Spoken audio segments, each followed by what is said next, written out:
V četrtek 15. marca 2012 je ob 11. uri v prostorih osnovne šole Podgoro v Slovenskih Konjicah potekala novinarska konferenca ob zaključku pilotne akcije zbiranja rabljenega tekstila na osnovni šoli Podgoro in na gimnaziji Slovenske Konjice v okviru projekta Tovarna dela tekstil. Projekt Tovarna dela tekstil je pod okriljem prijavitelja Mladinski center Dravinjske doline in partnerjev Društvo za razvoj socialnih programov in socialnega podjetništva DSP Center, Ekologi brez meja, Okoljsko-raziskovalni zavod in Zadruga Dobrote. Na novinarski konferenci so s svojimi prispevki sodelovali Barbara Živčič, predstavnica Društva Ekologi brez meja, in Špela Hlačar, direktorica javnega komunalnega podjetja Slovenske Konjice. En lep pozdrav vsem skupaj na tej krajši izjavi za javnost. Današnje pilotne zbiralne akcije rabljenega tekstila, ki poteka v okviru projekta Tovarna dela tekstil. Tovarna dela tekstil je projekt financiran iz Evropskega socialnega sklada v sodelovanju z Ministrstvom za delo, družino in socialne zadeve, ki poteka med 5 partnerji, Mladinski center Dravinjske doline, Društvom Ekologi brez meja, Zadrugo Dobrote, Okoljsko-raziskovalnim zavodom in pa Društvom DSP Center. V okviru projekta smo danes v sodelovanju z osnovno šolo Podgoro in ravnateljico gospodarja Ravnik, v kateri se v tej priložnosti iskreno zahvaljujemo za gostoljubje, in pa v sodelovanju z javnim komunalnim podjetjem Slovenske Konjice, sodelovanju z gospod direktor Špela Hlačar, kateri se prav tako zahvaljujemo za pomoč in sodelovanje pri današnji akciji, pripravili pilotno zbiralno akcijo rabljenega tekstila na osnovni šoli Podgoro in pa hkrati tudi na šolskem centru Slovenske Konjice oziroma na gimnaziji Slovenske Konjice, kjer se tudi zahvaljujemo našemu vodstvu za odprta vrata njihove organizacije.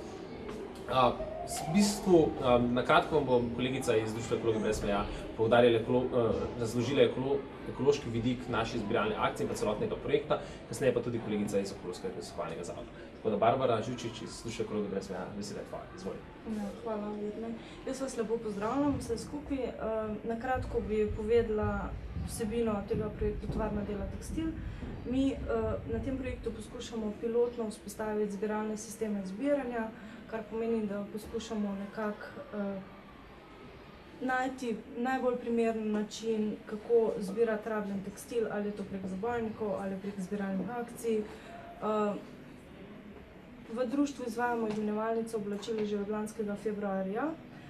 Te izmenjevalnice so naš nekakšen spodbujevalni moment k razvoju okolja rabljenega tekstila in njegovi uporabi. V bistvu tukaj bi želela poudariti, da se gre za te izmenjevalnice, so v bistvu ozaveščevalne delavnice, kamor ljudi povabimo, kjer se tudi socialno družijo, se spoznajo, tako da na nek način tudi vejo, od koga so rabljen tekstil pridobili. V bistvu te izmenjevalnice so pobuda za te zbiralne akcije, ki pa jih izvajamo vsak partner malo posamično, ponekod se združujemo. Bistvene pa so tudi ravno zaradi tega, ker pozovemo večje ustanove, da se nam pridružijo, da nam pri tem pomagajo, ker po našem, kako bi se temu reklo, izreku skupaj zmoremo več.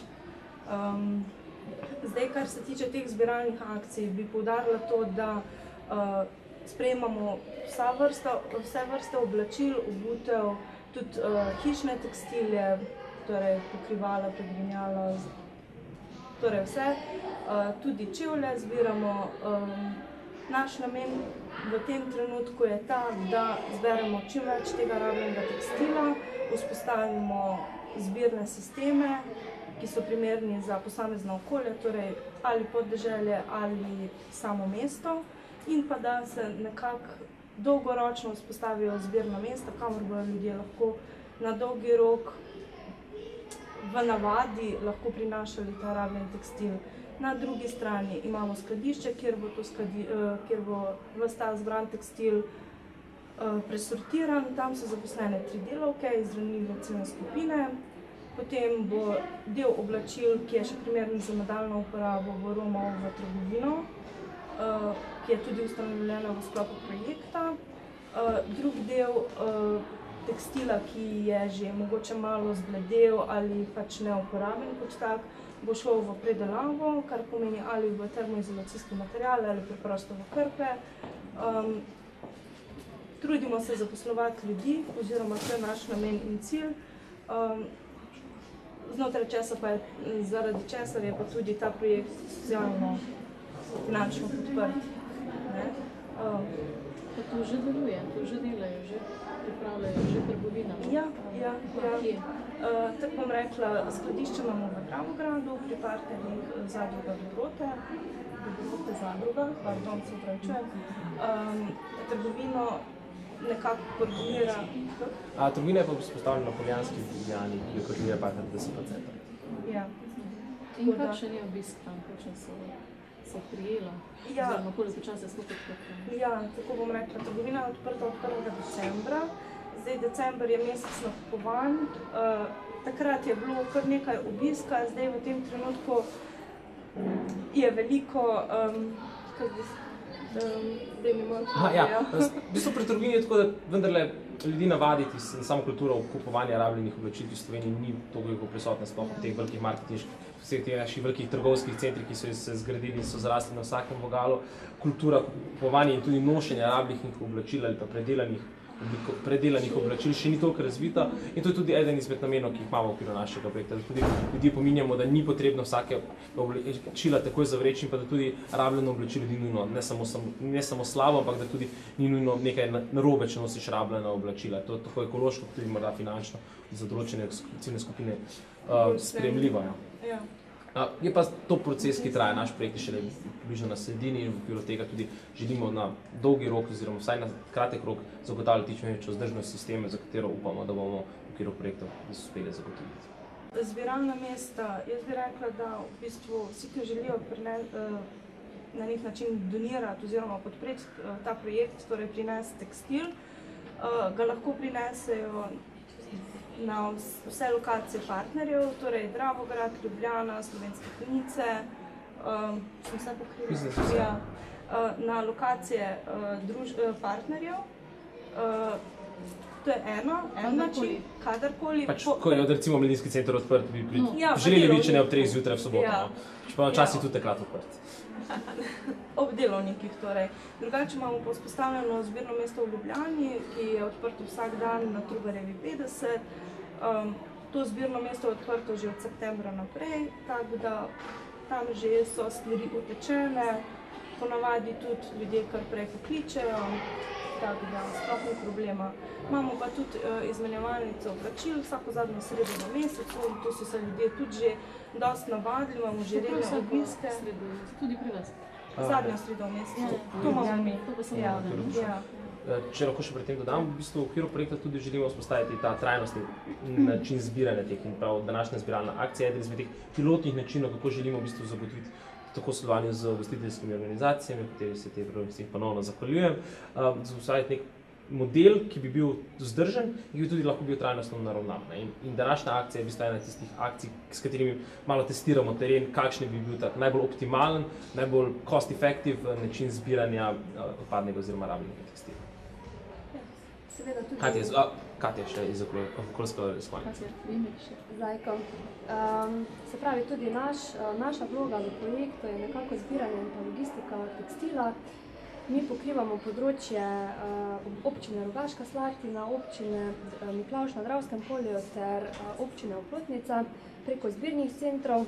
Nekaj tekstila pa prinesejo tudi prebivalci v prvi center ponovne uporabe v Rogaško Slatino, kjer v bistvu zbiramo rabljene izdelke, v bistvu vse, kar doma več ne potrebujete, tako da se potem tudi znajde v tem prvem centru ponovne uporabe, ki je v Tuncuncu v Rogaški Slatini. Tako mi potem dalje nekaj tekstila probamo plasirati preko tega načina, ostalo pa peljamo v Dravograd, partnerju na projektu, ki ga, kot so že prej omenili, dalje sortirajo in pa pripravijo za ponovno uporabo za trgovino. Kar bi poudarila je to, da se pri nas res še zaenkrat pojavlja občutek predsodka pred rabljenimi oblačili, pač predvsem pred rabljenimi predmeti. Tujini je popolnoma drugačna situacija. Sama sem bila zdajle prejšnji teden v Londonu, kjer smo dejansko si pogledali center ponovne uporabe prav na področju tekstila in tam dejansko tekstil samo sortirajo, niti ga ne operejo in ga dajo dalje na na police v trgovino. Tako da dejansko je sama prodaja iz naslova prodaje rabljenega tekstila je največja prav v tekstilu. Tako da upamo, da bo tudi v Sloveniji ta sistem zaživel. Predlagali bi pa tudi nekako vzpostaviti recycling bank variante, se pravi, da bi vzpostavili nekakšne vrste kontejnerjev po mestih, kamor bi lahko ljudje tudi praktično prenesli tisto, kar ne rabijo doma, predvsem rabljena oblačila in jih dali potem tja, ne? In tako pa tudi mi imeli lažje zagotovljeno zbiranje tekstila. Zdaj prav za tekstil jaz ne bi vedela, ampak glede na to, da sistem funkcionira v Evropi, mislim, da bi mogli tudi v Sloveniji nekako promovirati to zadevo, da bi tudi v Sloveniji zaživela. Konec koncev, ta mreža reuse centrov v Evropi, mednarodna mreža, v katero je vključen okoljsko-raziskovalni zavod, zaposluje tam cirka 44 000 teže zaposljivih ljudi in ima vključenih več kot 120 000 prostovoljcev, tako da imamo pač velik potencial, da razvijamo to socialno podjetništvo in zelena delovna mesta tudi pri nas v Sloveniji. Kakšne so pa cene v teh trgovinah? Ja, cene so, se pravi, imamo različne vrste izdelkov, rangirane, ene so za visoki rang, večina jih je pa za nižji oziroma srednji cenovni razred, tako da so v bistvu izdelki primerni tudi za tiste, ki imajo nižje dohodke, ne, da si jih lahko tudi tisti privoščijo. Kljub temu, da nekako opažamo, da je konkurenca, ne, pri recimo ostalih trgovcih, se vseeno ljudje v Evropi odločajo za nakup izdelkov iz rabljenega tekstila. Pomembno je tudi vzpostavitev blagovne znamke. To je tudi recimo neka nadgradnja tega projekta, da se bo blagovna znamka pri tem rabljenih izdelkih nekako ozavestila med prebivalci, da bojo znali, da bojo vedeli točno, kje lahko oni kupijo poceni in kvalitetno blago, ker konec koncev danes nasili potrošništvo k temu, da čedalje bolj kupujemo in potrošimo in izdelki čedalje bolj izgubljajo življenjsko dobo, ne? Hitreje. Ja, hitreje in potem pristajajo na odlagališčih. Glejte, mi pa moramo ta problem rešiti, kam bomo pa prišli, če bi vse recimo zavrgli. Vseeno cene bi koliko največ? Ja, glejte, to je čisto različno, zaradi tega, ker tudi od tipov izdelkov, ne vem, ali so to recimo majčke za 5 evrov, ali so to, ne vem, hlače za 10 evrov, tam nekje v takšnih rangih se giblje tudi 1 evro, glejte, čisto različno. Tako da odvisno, ali imamo za dojenčke, ali imamo za, ne vem, za poletne stvari, ali zimska kolekcija, kakorkoli, nekako gre v mejah nižjega pa srednjega. Maksimum je. Lahko vam jaz zdaj na pamet rečem, da je maksimum, ne vem, 50 evrov ali pa 100 evrov, ampak čisto odvisno od vsakega posameznega artikla, ne.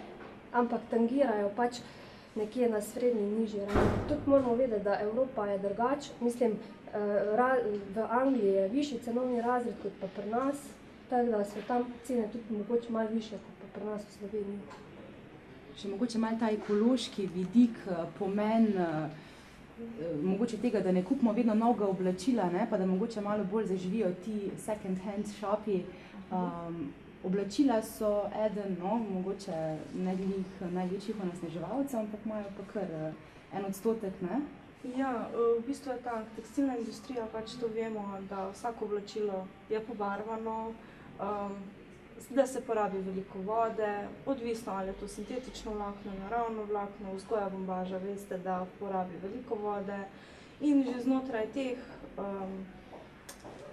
odnosov, torej poleg še transport, pa vse ostalo, ne, to so veliki ekološki odtisi oziroma velike obremenitve, kakorkoli, ne, in ravno to, kar je kolegica povedala, trg nas vedno bolj sili, da kupujemo vedno hitreje in ravno zaradi zadovoljevanja potreb teh trgov so proizvodnje tudi vedno hitrejše in kvaliteta tekstila pada. Kar pomeni, danes, kar imamo tukaj, je zelo dobre kvalitete.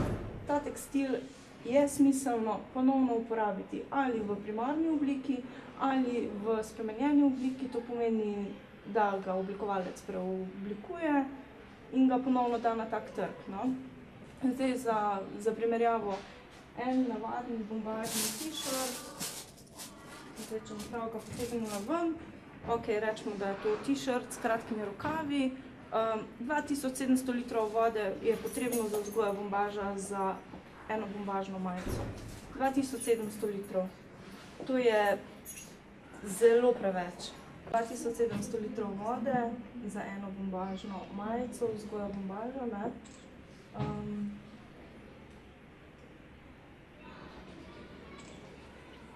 Vse v bistvu vse to statistiko oziroma vse te podatke lahko najdete tudi na naših spletnih straneh po gradivu za medije, tako da tega ne bi ponavljala. No. Je še kaj drugega? Ste še nekaj povedali? V bistvu čist medklic je bil še v bistvu z vašimi vprašanji glede zabojnikov.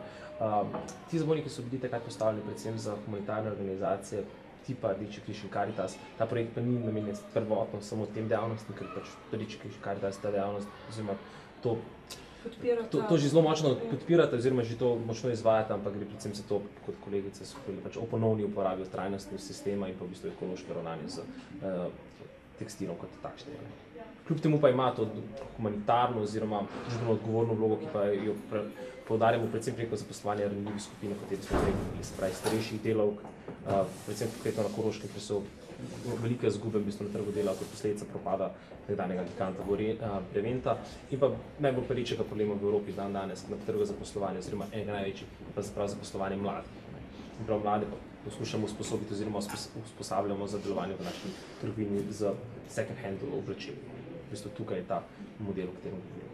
Ja, pa jaz bi zdaj še tukaj sem dodala, se opravičujem, ki tako skačeva, ampak te zbiralne akcije, zakaj smo mi danes tu?